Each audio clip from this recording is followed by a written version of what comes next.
Hei, jeg heter Nina, dette er mitt syrom, og velkommen til serien min, Nina Syrom.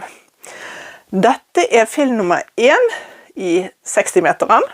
Hva er 60-meteren? Jo, det er navnet jeg har gitt dette teppet, for når du er ferdig å sy dette teppet, så har du sydd 60 meter søm. Denne serien er generøst sponset av Stoffdronning. Jeg har fått alt jeg trenger av stoffmaterialer til dette teppet, og du har fått tilbud om rabatt på stoff og det du trenger til dette teppet. I dag, som er første filmen, så skal vi snakke om forbehandling av stoffene. Vi skal kutte, se litt på kutteteknikk, og ikke minst, vi skal sy. Vi skal sy alle remsene våre sammen til en eneste lang remse. Til en eneste lang remse. Og når du er ferdig med det, da er filmen ferdig, og du er klar til neste ukes oppgave. Da går vi i gang. Vi skal gå i gang og sy teppet. Til det så trenger du jo å kunne bruke rullekniv og linjal. Jeg har en egen video om det, så jeg håper du vil se først. Jeg kommer til å linke den under. Men uansett så er prinsippet beskrevet i denne filmen, men det kan være smart å ta en titt på den på forhånd. Når du er ferdig med teppet, da har du skåret og kuttet mye forskjellige størrelser og lengder på delene som du skal sy sammen. Alt det skal jeg samle i en fil som jeg kommer til å legge på nettsiden min, www.ninasyrom.no, sånn at du kan laste den ned. Men det kommer ikke før vi er ferdig med alle de 4 filmene. Så fortløpende i prosjektet nå, så kommer jeg i hver film til å gi deg det du trenger for akkurat den filmen. Det betyr, jeg skal også legge materiallisten her, sånn at du vet hva du trenger, og fordi jeg oversetter filmene mine til engelsk, så kommer den både på norsk og engelsk. Du kan ta et skjermbilde, eller du kan se i beskrivelsen under, der legger jeg over hva du trenger. I utgangspunktet da, så trenger du altså 3 meter av hovedstoffet. Du trenger 60 centimeter av kontraststoffet, altså det som popper ut, de små kvadratene og den innerste rammen. Avhengig av bredden på vatten du velger, men jeg har jo valgt den myke bomullsvatten, den er veldig bred. Da trenger du 1,3 meter av den, og det samme hvis du velger et av disse brede stoffene til bakstykket, da trenger du 1,3 meter av det. Når det gjelder forbehandling av disse stoffene, så hvis du kjøper det som heter kviltestoffer til toppen, altså til selve fronten av teppet, da trenger du egentlig ikke vaske de. De har ikke noe krymp i seg, de er ferdig krympet og grei. Det eneste kan være hvis du ønsker å skylle ut overskuddsfarge. Jeg skal være ærlig og si at for min egen del så gjør jeg det mest hvis jeg syr med kontrasten rød og hvit, fordi at det ofte at de røde stoffene lekker litt mer farge, men sånn som det teppet som jeg syr i dag, det har jeg faktisk ikke gjort det med. Og en fordel ved å ikke gjøre det er at det er mye lettere å skjære og klippe rent enn hvis du vasker det og så begynner å stryke det, for det kan forskyve seg litt. Men det er helt opp til deg, du må gjerne vaske. Bakstykket stoffet, det er ikke ferdig krympet. Så det må du vaske, og det har jeg jo gjort. Så jeg har vasket det på 40 grader. Og det har jeg gjort fordi at bomullsvatten senere tåler 40 grader, og derfor så kommer teppet, hvis det blir vasket, til å gå på 40 grader. Så det har jeg vasket og strøket. Vatten trenger du ikke gjøre noe med, den bruker vi bare som det. Og sånn at du har all informasjon nå til denne første filmen som vi trenger i denne første filmen. Du kan nå altså velge å kutte stripene dine 2,5 tomme eller 6,5 centimeter. Det du begynner med nå, det må du fortsette med gjennom hele teppet.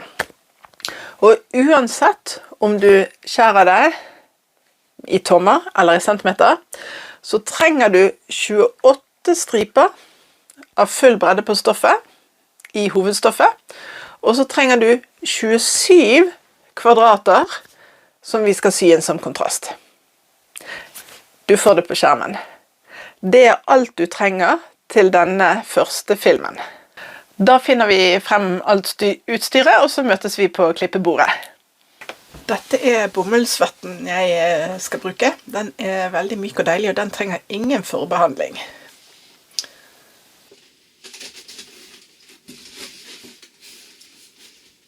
Dette er bakstykkestoffet som jeg skal bruke. Det er ekstra bredt, og dette har jeg vasket og strøket, og jeg kan legge det til siden. Og dette er de to stoffene som jeg har valgt å ha foran. Det er kviltestoffer av veldig, veldig god kvalitet. Her trenger du sytråd, undertråd, og jeg har også en melert sytråd som jeg skal sy toppstikninger med. Den kan vi også legge vekk, for den trenger ikke vi før i film nummer 3. Jeg bruker vanlige synåler til å sy sammen hele teppet, og bruker toppstitchnåler til å kvilte det til slutt med, og så er min gode venn spraylimen som jeg skal lime sammen alle disse lagene med. I tillegg så kan det være du trenger noen knappenåler, og du kan bruke knappenåler i stedet for lim. Men har du lim, så er det en kjempefordel. Her har jeg til venstre kvartinchfoten min, og til høyre den vanlige foten. Kvartinchfoten vil gi meg et noe smalere sømmånd på 6 mm. Du kan bruke den foten du vil, men du må passe på å bruke den samme gjennom hele filmen. I tillegg så har jeg 2 linjaler. Jeg har en som har centimeter, og en som har tommer. Det spiller ingen rolle hvilken linjal du bruker, men bruk det samme gjennom hele filmen. En rullekniv, gjerne med et nytt blad, det er jo tingen å ha i dag.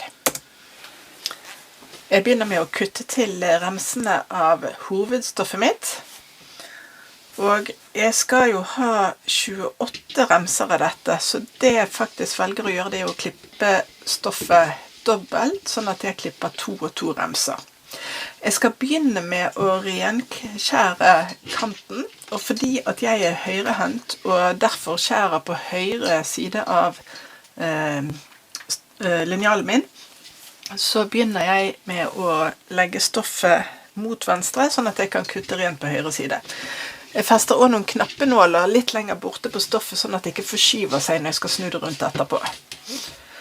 Og her er det også viktig at dette må være bent. Hold hånden flatt og stødig på linjalen.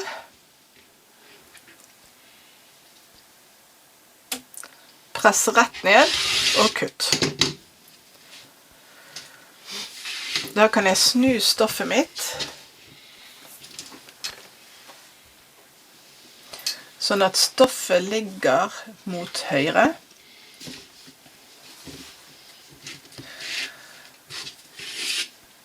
Og linjalen ligger på venstre side av stoffet.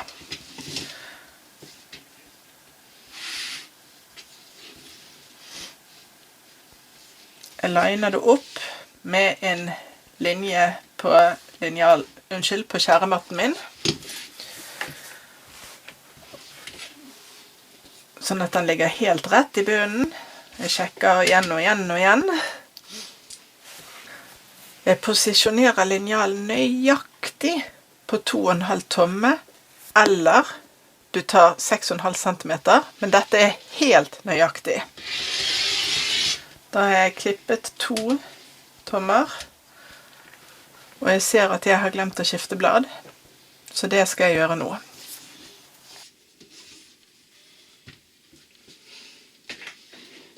Jeg har skiftet knivblad. Jeg legger linjalen nøyaktig på 2,5 tomme, eller du bruker 6,5 cm. Og jeg skjærer 2 og 2 om gangen, så totalt sett så skal jeg gjøre dette 14 ganger.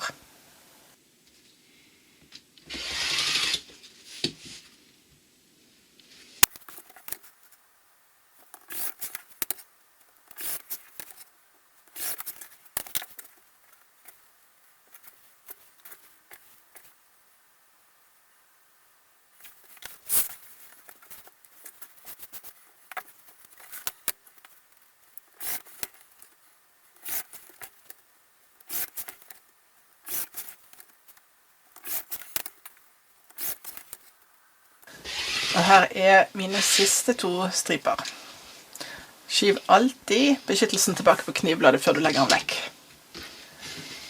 Så jeg bretter sammen resten av stoffet mitt og legger det til siden. Vi trenger det i senere filmer. Jeg finner frem alle stripene jeg har kuttet nå, og nå skal jeg kutte vekk jarekantene. Og det tar jeg rett og slett bare med en saks. Men det er lurt å gjøre på alle før du skal i gang å sy sammen.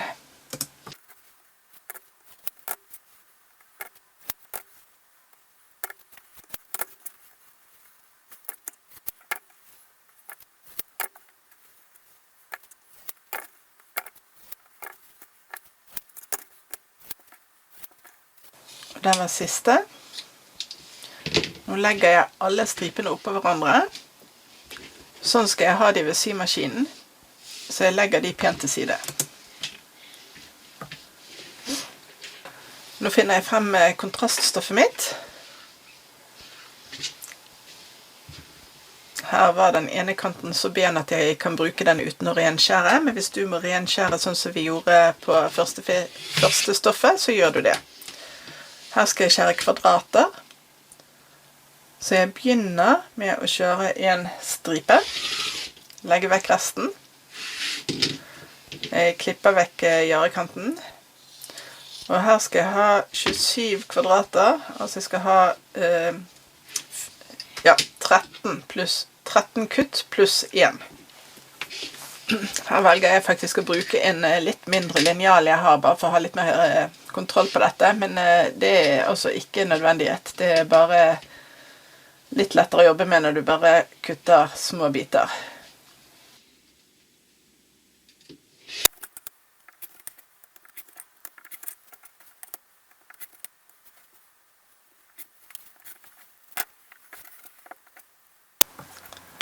Her var det ikke nok med en stripe, så jeg kutter en stripe til. Og når du kommer til det siste kvadratet ditt, så kutter du det ut enkelt. Og resten av den stoffbiten kan du spare, og så kan vi bruke den senere. Nå legger jeg alle kvadratene oppå hverandre med vrangen ned, med retten opp, sånn at jeg har en fin stabel til vi skal gå i gang og sy.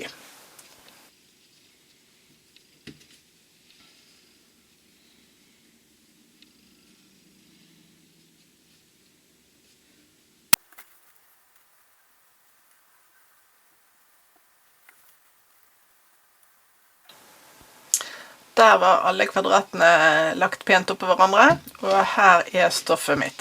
Da er vi klar. Jeg har lagt alle stripene foran meg, og alle kvadratene. Og jeg begynner med å løfte vekk toppen på den første stripen. Og så tar jeg den nederste delen på den første stripen med et kvadrat, og legger de rette mot rette. Og så syr jeg sammen med det som for alltid fremover nå blir mitt faste sømmål. For meg er det en kvart tomme. For deg så kan det være at du bruker den vanlige syfoten din. Da skal du bruke den hele tiden.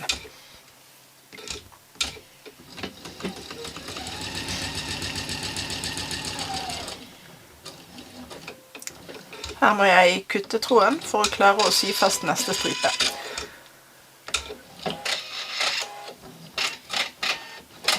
Så jeg tar kvadratet mitt og bretter det ut. Så løfter jeg opp den neste stripen. Det er altså toppen på den neste stripen som ligger nederst mot meg. Jeg legger den rette mot rette på kvadratet, og så syr jeg sammen.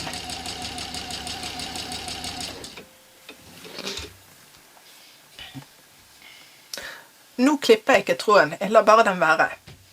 Så tar jeg opp nå bunnen på stripe nummer 2, og et nytt kvadrat. Jeg legger kvadratet under, og de legges rette mot rette.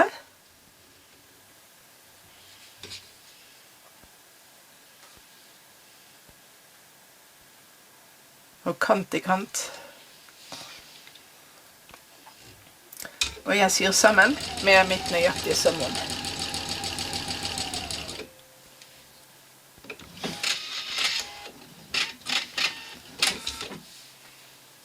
Her klipper jeg, og jeg bretter ut, og så tar jeg neste stripe og løfter fra bunken min. Det toppen på den neste, og legger dette rette mot rette, så jeg legger kvadratet oppå.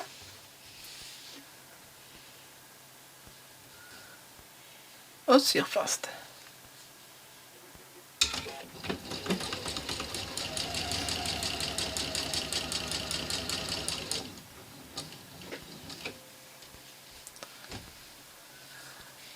Sånn fortsetter jeg. Hver gang kvadratet bare er sydd fast i ene siden, så må du klippe tråden. Når kvadratet er sydd fast på begge sider, så kan du la det henge, men det er ikke så farlig hvis du ønsker å klippe mellom. Men det kan være litt enklere å holde styr på. Så bare fortsett på nøyaktig samme måte. Du tar den neste fra bunken av de lange, og du tar det neste kvadratet. Og sånn fortsetter du til du er helt ferdig med alle stoffene foran deg.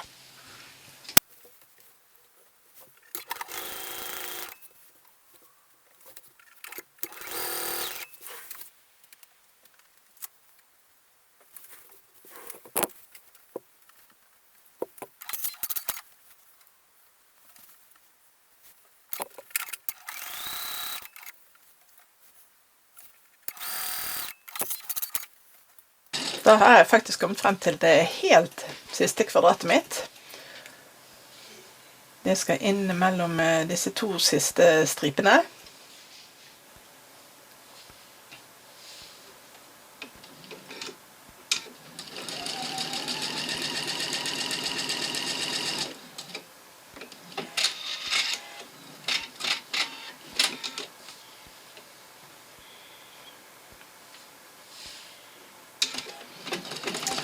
Og der var det ferdig.